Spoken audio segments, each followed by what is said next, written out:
नमस्कार दोस्तों, हंसनी अकेडमी के चैनल पर आप लोगों का बहुत बहुत स्वागत है। तो चलिए आज का करंट अफेयर्स यानी 28 मार्च 2022 का हम लोग शुरू करते हैं। तो चलिए देखते हैं आज के हमारा करंट अफेयर्स। वर्ष 2022-23 के बजट में कितने सैनिक स्कूल खोले जाने की घोषणा की गई है? तो भारत सरकार ने अपने 2022-23 के बजट में 100 सैनिक स्कूल खोले जाने की घोषणा की है। वर्तमान में भारत में केवल 33 सैनिक स्कूल हैं। इसे बढ़ाकर अब कितने किया जाएगा? 100 यानी 100 सैनिक स्कूल खोले जाने का अनाउंस किया गया है। अगला क्वेश्चन, प्रधानमंत्री गरीब कल्याण योजना के तहत मुफ्त राशन कब तक दिया जाएगा? तो यह अभी सरकार ने इसे बढ़ा दिया है। अब जून 2022 तक मुफ्त राशन दिया जाएगा। यह योजना कब चलाई गई? प्रधानमंत्री गरीब कल्याण योजना कब चलाई गई? यह अप्रैल 2020 से शुरू की गई है। 15वें आईपीएल का पहला मैच किन दो टीमों के बीच खेला गया? तो पहला मैच चेन्नई सुपर किंग व कोलकाता नाइट राइडर के बीच खेला गया। क्वेश्चन ऐसे भी पूछ सकता है कि कौन से नंबर का आईपीएल हो रहा है, कौन से संस्करण का? तो 15वें संस्करण का। और पहला मैच किसने जीता है? कोलकाता नाइट राइडर ने। उत्तराखंड विधानसभा के नए अध्यक्ष कौन बने हैं? तो आपने देखा कि अभी चुनाव हुए थे 5 राज्यों में, जिसमें उत्तराखंड भी था, अपना यूपी भी था। तो उत्तराखंड विधानसभा के नए अध्यक्ष रितु खंडूरी को बनाया गया है। श्रीलंका में होने वाले 5वें बिम्स्टेक सम्मेलन में भारत की ओर से कौन भाग ले रहा है, यानी किसने भाग लिया? तो हमारे देश के प्रधानमंत्री नरेंद्र मोदी जी इस सम्मेलन में वर्चुअली तरीके से यानी आभासी तरीके से भाग ले रहे हैं। क्वेश्चन ऐसे भी पूछ सकता है, 5वां बिम्स्टेक सम्मेलन कहाँ हुआ? तो 5वां बिम्स्टेक सम्मेलन श्रीलंका में हुआ है। चलिए आगे बढ़ते हैं। हवांगशोंग 17 मिसाइल का परीक्षण हाल ही में किस देश ने किया है? तो हवांगसांग मिसाइल 17 का परीक्षण उत्तर कोरिया ने किया है। भारत ने शुद्ध कार्बन उत्सर्जन को प्राप्त करने का लक्ष्य कब तक रखा है? तो भारत सरकार ने कार्बन उत्सर्जन को प्राप्त करने का लक्ष्य वर्ष 2070 तक रखा है।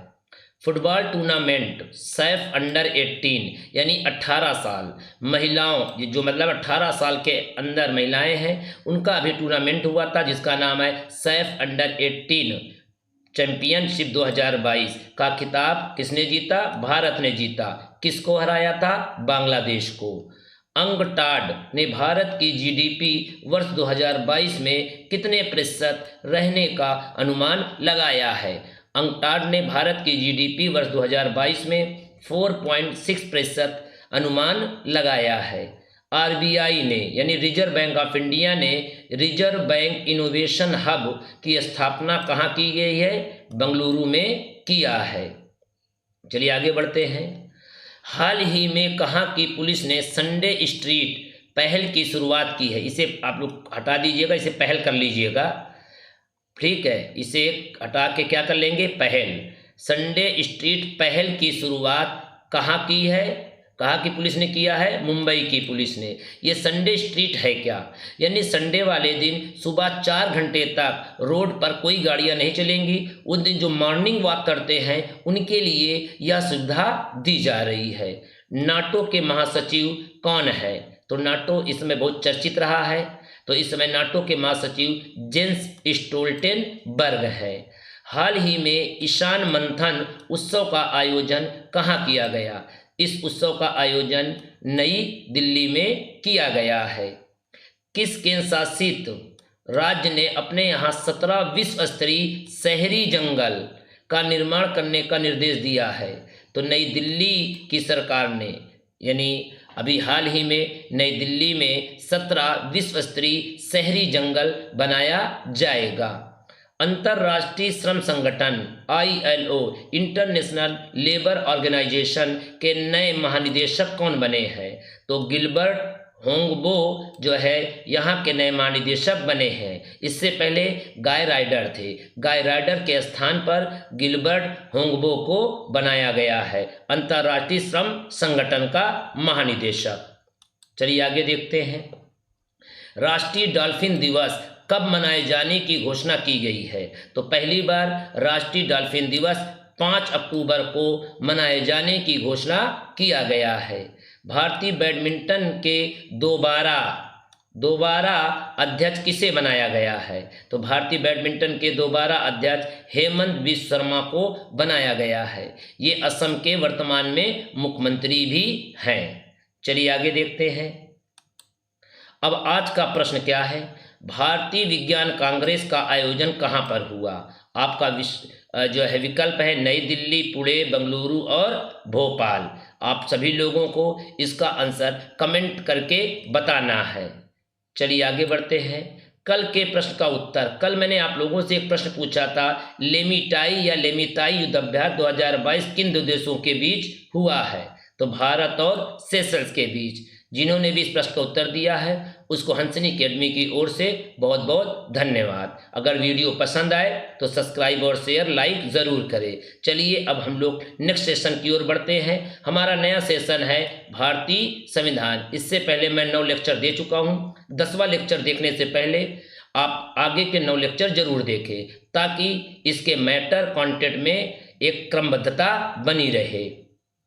राष्ट्रपति का वेतन किस निधि से दिया जाता है? तो राष्ट्रपति का वेतन संचित निधि से दिया जाता है। तो राष्ट्रपति का वेतन कितना है? 5 लाख रुपए। भारत के पहले राष्ट्रपति कौन थे? तो भारत के first president doctor Rajendra Prasad थे। भारत के पहले कार्यवाहक राष्ट्रपति कौन थे? तो भारत के पहले कार्यवाहक राष्ट्रपति वीवी गिरी थे। कौन ऐसे मुख्य न्यायाधीश थे जो कार्यवाहक राष्ट्रपति भी बने? अच्छा क्वेश्चन है, वेरी इंपॉर्टेंट। एम हिदायतुल्लाह ऐसे सुप्रीम कोर्ट के मुख्य न्यायाधीश थे जो कार्यवाहक राष्ट्रपति भी बने थे। निर्विरोध चुने जाने वाले भारत के पहले राष्ट्रपति कौन थे? निर्विरोध का मतलब उसके खिलाफ कोई खड़ा ही नहीं हुआ। तो नीलम संजीव रेड्डी। क्लियर हो गया? काफ़ी अच्छा क्वेश्चन है ये वाला भी और ये वाला भी, बहुत इंपॉर्टेंट है। राष्ट्रपति का चुनाव लड़ने वाली भारत की पहली महिला कौन थी? तो लक्ष्मी सहगल राष्ट्रपति का चुनाव लड़ने वाली भारत की प्रथम महिला थी। राष्ट्रपति बनने वाली भारत की प्रथम महिला कौन थी? प्रतिभा पाटिल। दोनों क्वेश्चन में फर्क है। भारत की प्रथम महिला राष्ट्रपति का चुनाव लक्ष्मी सहगल लड़ी थी मगर जीती नहीं थी। मगर भारत की प्रथम महिला राष्ट्रपति प्रतिभा पाटिल लड़ी थी और जीती थी। तो दोनों में अंतर आप समझिएगा। राष्ट्रपति का चुनाव सबसे अधिक बार कौन लड़ा है? हरिराम चौधरी। यह राष्ट्रपति का चुनाव 5 बार लड़ चुके थे लेकिन कभी जीते नहीं है। जितने भी राष्ट्रपति से इम्पोर्टेंट क्वेश्चन थे मैंने दे दिया है। अब हम लोग उपराष्ट्रपति यानी वाइस प्रेसिडेंट के बारे में देखेंगे। उपराष्ट्रपति का पद किस देश के संविधान से लिया गया है?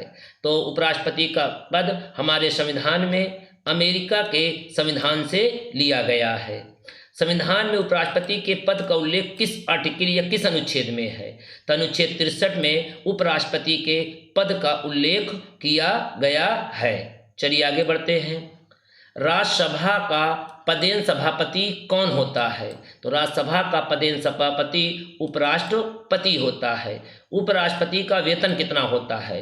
तो उपराष्ट्रपति का वेतन नहीं होता है। कैसे? उपराष्ट्रपति का कोई वेतन नहीं होता है।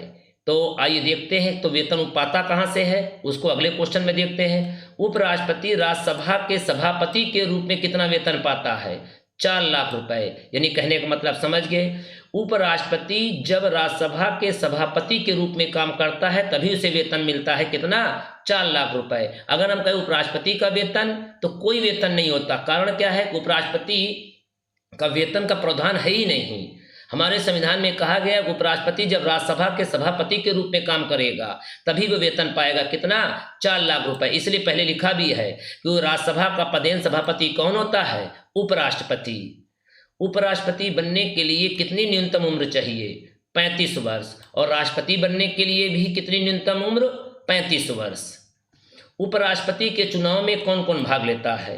तो उपराष्ट्रपति के चुनाव में राज्यसभा और लोकसभा के निर्वाचित सदस्य भाग लेते हैं। अगर हम राष्ट्रपति के चुनाव की बात करें तो राज्यसभा, लोकसभा और विधानसभा के निर्वाचित सदस्य भाग लेते हैं। उपराष्ट्रपति के शपथ का उल्लेख किस अनुच्छेद में है? तो उपराष्ट्रपति के शपथ का उल्लेख अनुच्छेद 69 में है और राष्ट्रपति के शपथ का उल्लेख अनुच्छेद 60 में है। जो भी मैं कंटेंट दे रहा हूँ वो आपकी परीक्षाओं को ध्यान में रखते हुए दे रहा हूँ। तो मैं उम्मीद करता हूँ ये वीडियो ज़रूर आपको पसंद आया होगा। कम से कम समय में मैं ज़्यादा से ज़्यादा मैटर देने का प्रयास कर रहा हूँ। तो चलिए आज का वीडियो हम लोग यहीं पे समाप्त करते हैं। नमस्कार, जय हिंद।